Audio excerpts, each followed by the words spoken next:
We are in a series on the Sermon on the Mount. The Sermon on the Mount is in Matthew 5, 6, and 7. We're going to be in Matthew 7 this morning, just one little verse in Matthew 7. Matthew 7, verse 6 in just a moment. And this is parallel to what is sometimes called the Sermon on the Plain, the level area in Luke 6. Many believe that it's the same event, the same sermon, just told in a little bit of a different way, that perhaps Jesus was on this large hill, but there was also a level area where the people were sitting, and so Luke says the Sermon on the Plain, whereas Matthew says the Sermon on the Mount, and maybe there were two different situations, we don't know. But I've really been enjoying this study, digging into the Sermon on the Mount. And this evening, we're going to have the Sermon on the Plain. We're going to be looking at one of the passages out of Luke 6. Now, we've been trying to do two things in these messages the past 2 weeks, this morning, and then one more next week. I'm doing the first service. Pastor Kirsch is doing the second service. We've been trying to do two things. Number one, look at specific teachings in the Sermon on the Mount. And so, for example, we looked the first week at the Beatitudes. That's a specific teaching. Last week, we looked at the eye, to have a single eye. And this morning, we're going to look at pearls before swine. So these are single teachings, single parts of the Sermon on the Mount that we want to become more familiar with and understand better. But then also what I've been trying to do, a second goal, is to see the Sermon on the Mount in its totality. What is Jesus really after in this whole message? And what we saw the past 2 weeks, as well as a week ago on Sunday evening, when I had also a section of the Sermon on the Mount out of Matthew chapter 5, what we've been seeing in the Sermon on the Mount is that Jesus is saying, look, following rules is important. Keeping tradition, yeah, that's good, that's okay. So it's not, he said, I did not come to abolish the law. I didn't come to abolish all of the teachings of the Old Testament, as well as many of the traditions that have come out of the Old Testament. But what he is trying to do in the Sermon on the Mount is this. He says, I need to have you understand that you have to look beyond the rule, beyond the law, and see the people that are involved in the situation. To care about people. It's one of our mottos here at this church, caring about people. I need to have you lead from the heart, says Jesus. The example that I used last week, riding down Perkins over here. It's a narrow street, and it's got a double yellow line down the whole street.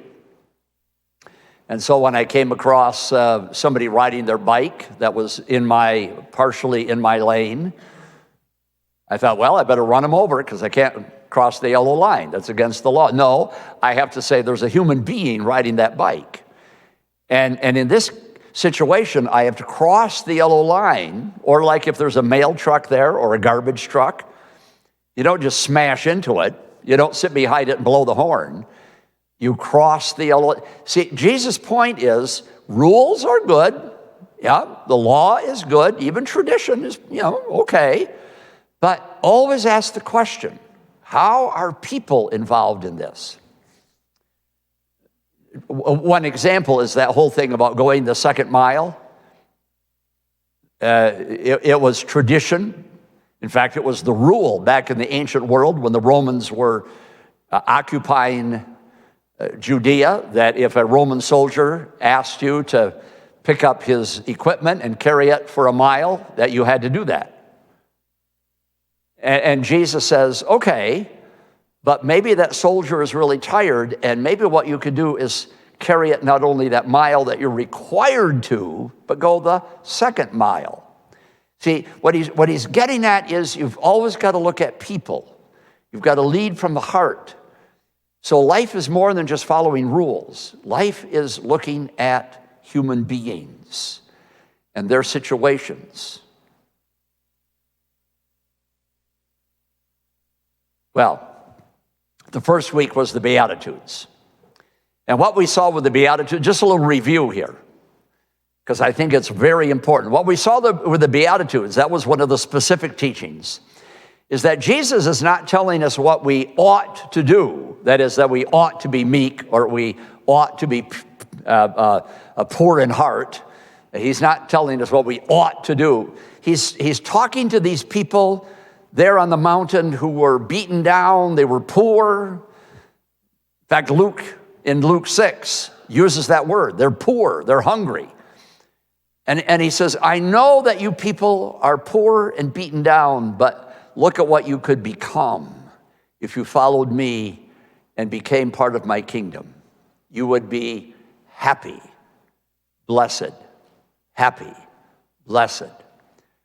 And so that was the specific teaching then. And then last week, the eye. I mentioned that before, but it was the idea that Jesus is saying, if you have a single eye, that means that you will be focused on the kingdom of God instead of having a diseased eye in which you live in confusion, in a mixed up world. So you have to have this focus. And so we looked last week at the idea of a single eye, of a simple eye versus a diseased or a confused eye. Well, this morning, as I mentioned, we're going to look at Matthew chapter 7, verse 6. And this is the one very familiar about casting your pearls before swine. Now, our translation is going to say pigs because it's more modern English. But a lot of us grew up with that, casting your pearls before swine. And it's become almost a common saying. If somebody is in a situation in which somebody doesn't appreciate them or appreciate what they're saying or what they're doing, well, don't cast your pearls before swine. But I wonder, as I read that verse, do we really understand what Jesus was getting at? Do we really understand it? And I'm not sure we do. So we're going to dig into that this morning and analyze it, and maybe come up with some different and new ideas which have a lot to do with how we live in the world. Okay, but let's read it first. It's Matthew chapter 7, verse 6. Matthew 7, verse 6. Be up on the screen. It says, do not give to dogs what is sacred. Do not throw your pearls to pigs. If you do, they may trample them under their feet and turn and tear you to pieces. Now notice two words at the beginning that he uses, sacred and pearls. Sacred and pearls. And he says, don't give to dogs what is sacred, and don't cast your pearls to pigs. So, sacred and pearls, and dogs and pigs. So those are four important words in this passage, in this verse. So let's read it once more. Here we go. Verse 6. Do not give to dogs what is sacred. Do not throw your pearls to pigs. If you do, they may trample them under their feet and turn and tear you to pieces. Well, every single commentary that I read, including the study Bibles, like the NIV study Bible, every single one says the same thing, that Jesus here is talking about witnessing, that he is talking about bringing the gospel, and that when you bring the gospel to someone and they don't listen, they reject what you are saying, they reject you, that you have to stop, walk away, and give up on them, because otherwise you're casting pearls before swine. See, they're not going to listen to you. They're rejecting you. And commentaries will often use Jesus' instructions to the disciples when he said, go into a town, talk about me, talk about the kingdom of God, and if they are unwilling to accept you, if they refuse to listen, then leave that town and shake the dust off your feet. And therefore, the message in Matthew chapter 7, verse 6 is that if people do not listen to you, reject them and walk away, because if you keep trying to bring the gospel to them, they're going to get irritated, and you are throwing your pearls in front of dogs, your pearls in front of pigs, the precious gospel, the precious good news of Jesus, you're throwing it in front of these nasty people who don't want to listen to you, and so walk away. And give up on them, shake the dust off your feet. Well, I read that and I said, you know, I don't buy it. I don't think that that's what Jesus is saying. Here's why. Number one, leave a person if they refuse to listen to you, bring the gospel. Reject that person, walk away from them, consider them a lost cause. Really? Is that really what we are to do? You know, our technical director, Mr. Mark Brackla, you probably don't hear his story too often because he leads often the singing in the second service, and he tells the story of his life. Very public about it, so I can say it, but very public, how in his younger years he was leading a very, very wrong kind of life. Drugs, alcohol, totally away from the church. But there was a pastor that kept calling on him. And every time that pastor would call on him, he would reject that pastor. Get out of here, I don't listen to him. But the pastor kept coming and kept coming and kept coming, and Mark finally accepted the gospel and became this wonderful Christian leader. See, I really give up, and maybe we have to change our method with a person. If they don't want to listen, they reject. I don't know if you walk away from them and have nothing to do with them anymore, but maybe you find a different way of approaching them. Okay, so number one argument why I don't like what the commentators are saying is because I'm not comfortable with this idea that if they don't want to listen to you, you just reject them. You just walk away.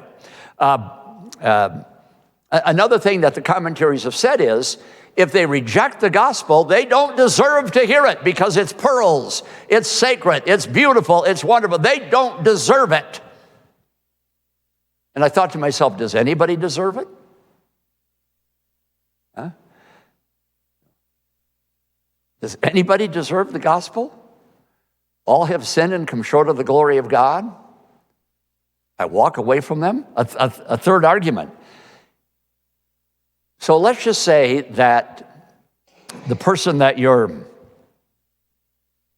trying to talk to or trying to be an influence on, but just pushing you away. Let's say it's your brother-in-law or a neighbor that you really love and respect. A close friend, a fellow worker. Okay, now Jesus is calling them a pig and a dog. Really? They're a pig and a dog? And you say, yeah, well, it's just an example. You know how in the Sermon on the Mount, we've been learning how Jesus talks in pictures oftentimes. He talks in pictures. And sometimes in hyperbole. You know, if your eye offends you, pluck it out. He doesn't really mean pluck out your eye or cut off your hand. He uses exaggeration. And so, pig, dog, it's an exaggeration. But now wait a minute.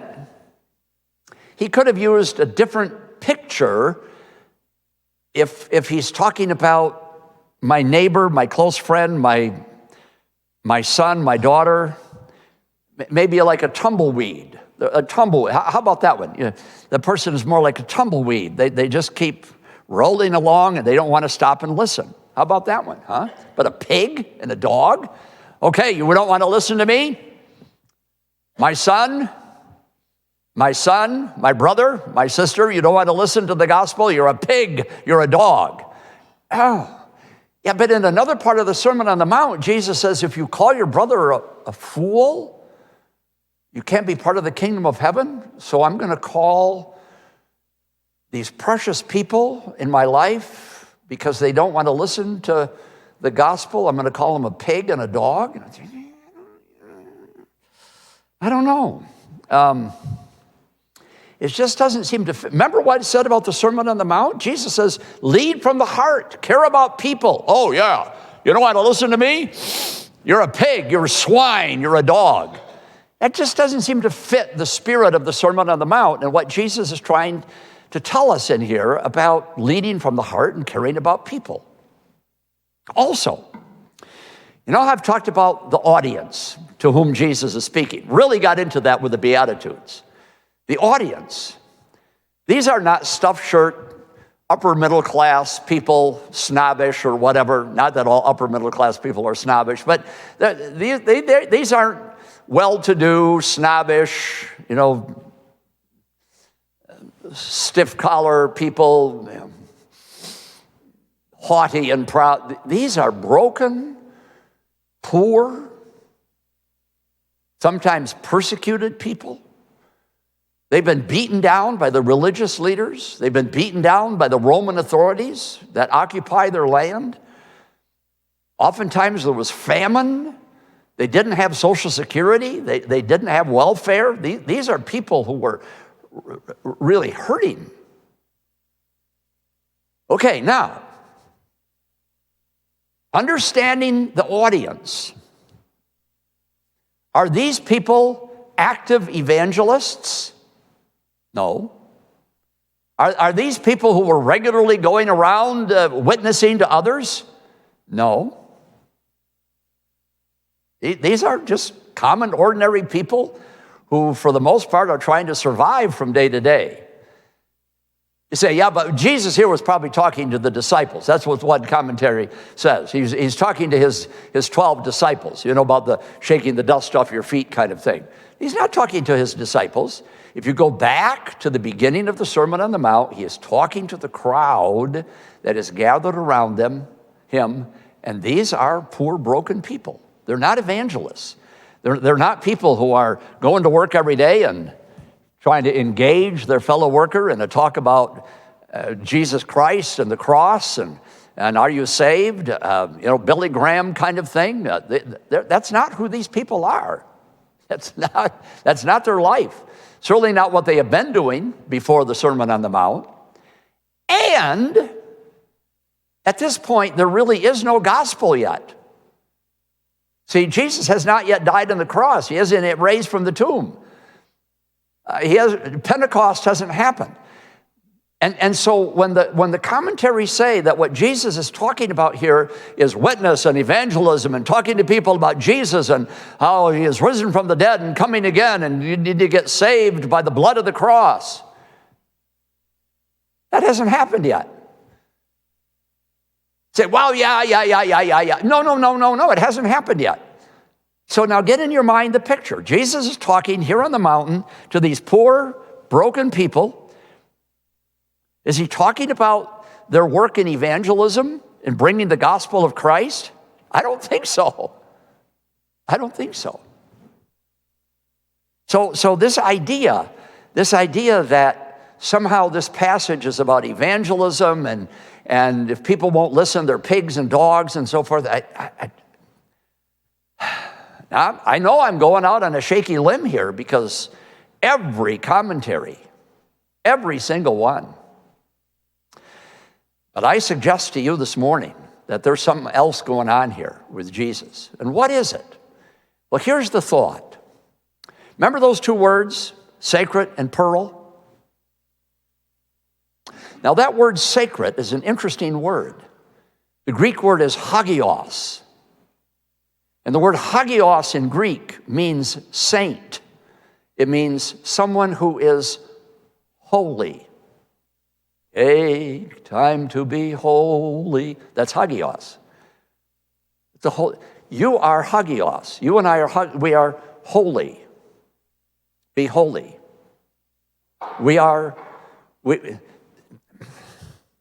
And pearls, precious. Here's the idea that I want to bring to you this morning. That Jesus is saying to these broken people that are sitting around him there on the mountain, these people who are poor, that's what Luke says in Luke 6. They're poor, they're hungry, they've been beaten down. He says, you know what? And this goes back to the Beatitudes. He says, you know what? If you follow me, if you believe I'm the Messiah, you become part of the kingdom, you will no longer be beaten down. You will become a pearl. You will no longer be just simply a wretched, nothing person. You become someone who is holy. You become a hagios. I put together alliteration. You know, that's how you use this. You can go from rags to riches. If you follow me, says Jesus, from beaten down to beautiful, from shame to shine, being a victim to being valued, from being pitied to being precious. See, I think what he's saying to them is, it's what he's saying in the Beatitudes. I'm telling you, you've got an opportunity to become something you've never been before. You can become a pearl, you can become beautiful, you can become precious if you follow me. Yeah, you're still going to be hungry, you're still going to be financially poor, you're still going to live in dust here in the streets of Palestine and in Galilee. You're still going to be oppressed by the Roman soldiers and by your religious leaders, but in your heart, you know that you become something different because you're following me as the Messiah, and you are now part of a kingdom. You've become someone.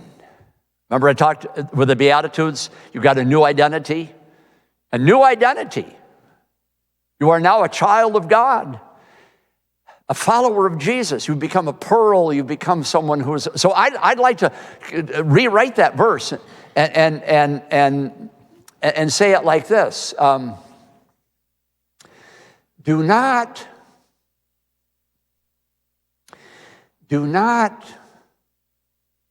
push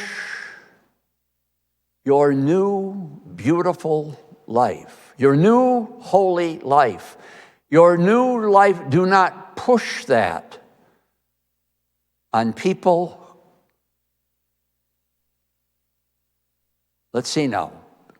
Pig, what's the metaphor here? Pigs were considered to be unclean, dirty. Dog, the dogs in the ancient world, they were wild. People were often afraid of them. They were wild. They ran the streets. They weren't like little puppy dogs that we have today on the leash, little jackets on. They were wild. So do not push your new holiness, your new preciousness. Do not push that on people who aren't going to understand you. People that have, here we go with the pig, people with dirty minds, with dirty mouths, people who are wild, because I'm sure there were a lot of them around there. Do not cast see it? Do you see it? Do not cast yourself on them, because they're going to rip you to pieces. See, I don't think Jesus here is talking about present the gospel. If they don't listen, pull away. I think what he's saying is you are now a precious new, and you're going to act differently. You're going to behave differently. You're going to have a different attitude. And there's going to be people with dirty minds, dirty mouths, wild in their behavior, wild and crazy, who will not understand what you are all about. And if you try to push yourself on it, if you try to push, you got to become like me, got to become like me. Now, it's kind of like the gospel here, but it's more like, I want you to become like I am. They're going to rip you to pieces, maybe even physically, beat you up. Instead, says Jesus, and this is what the Sermon on the Mount is all about. Instead, I want you to act in the new way so that they'll see you. They'll see you. See, there's stories about people who reject the gospel, but they watch the behavior of Christians until they can't stand it anymore. And even though at one time they viciously opposed those people who were so pearl sacred, they now are curious and are drawn to them. And what makes you tick? What makes you tick? Yeah. I think I've told you the story before about that great Christian leader and author, Lee Strobel. Wife and daughter start going to church, and he was very opposed, just gave them a hard time. Gave them a hard time because they were becoming pearls, they were becoming hagios. And he gave them a hard time until he began to observe something different. They were a family, a couple, they were a married couple that drank, used drugs, and now his wife didn't do that anymore. And she was nice, she was helpful, she was loving. She didn't fight with him. The little girl, different. What's going on? And after a while, instead of fighting it, he said, I'm going to go and find out what this is all about. Never forget a man who came to see me. His wife began to come to church. She began to change, and he came to see me. He says, what's this all about here? What's going on? What's making her so different? Aha. See, Jesus doesn't say, don't be a pearl, don't be sacred and holy. He says, don't cast it on people. Don't push it in their face. And in fact, if you go through the Sermon on the Mount, look at what the Sermon on the Mount, here's how he wants people to behave if they become a pearl, if they become hagios, if they become holy. To be generous. Remember, don't have treasure on earth. I mean, don't worry about the treasure on earth. Be generous. Be a giving person. We're going to have that one tonight in the Luke passage, Luke 6 passage. Be caring. About walking the extra mile. Remember I used that example before. Don't have a quick temper and rage and fly off the handle. Remember, if you call your brother a fool, you're in danger of hellfire. Be honest. Be honest. Remember his part on oaths? You don't have to swear an oath. Just let your yes be yes and your no be no. Be honest. Be faithful. Carry through on what you say. Be happy. The Beatitudes. That's what beatitude means. Blessed. You're a happy person. Be accepting. Judge not. Just before the passage we read in Matthew 7, Jesus says, judge not. So if you're not judging other people, if you're accepting them, then you will not be judged. Be respectful. His whole thing on divorce, he really doesn't use the word divorce. I've mentioned that before. I talked about that in the evening service. What he's really saying in that passage on divorce is, don't kick the woman out of the house. Don't kick her out of the... See, the man could do that back in the ancient world. He could just say, I'm sick of you, get out of here. He says, don't do that. Be respectful of people. Be respectful of people. Be kind of a shocking person in the attitude that you have towards your enemies. Love your enemies, he says. Be content. Don't worry about tomorrow. That's in the Sermon on the Mount. Don't worry about... Be content. Have quality of character. He talks about lusting. Remember, he says, the eye, and if you lust and so forth. Be productive. In this Sermon on the Mount, he talks about good trees produce good fruit. Bad trees don't produce good fruit. So produce good fruit. Humility. He says, don't pray and give your alms out in public to be seen, but just be humble. So I went through the Sermon on the Mount, and I wrote these 12 things down, the top 12. Generous, caring, don't have a quick temper, be honest. Be happy, be accepting, be respectful. Shock people by caring about enemies. Be content. Have quality of character that you're pure. Be productive, be humble. That's what a pearl is. That's what a hagios is. And he says, don't push it into the face, don't cast it into people.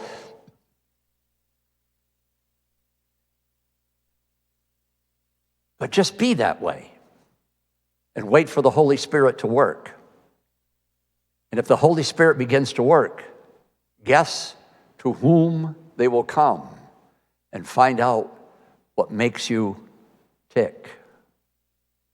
What makes you tick. C.S. Lewis. I subscribe to this magazine called Christian History. This month's edition is all about C.S. Lewis. Atheist. And his Christian friends kept bringing him the gospel. But not in a pushy way. They just acted hagios. They acted like pearls. And C.S. Lewis became one of the greatest Christian teachers and writers in history. What's Jesus saying here? I think he says, be holy. Be a pearl. Don't shove it into people's faces, but just be. Wait for the Spirit to work. Watch what happens.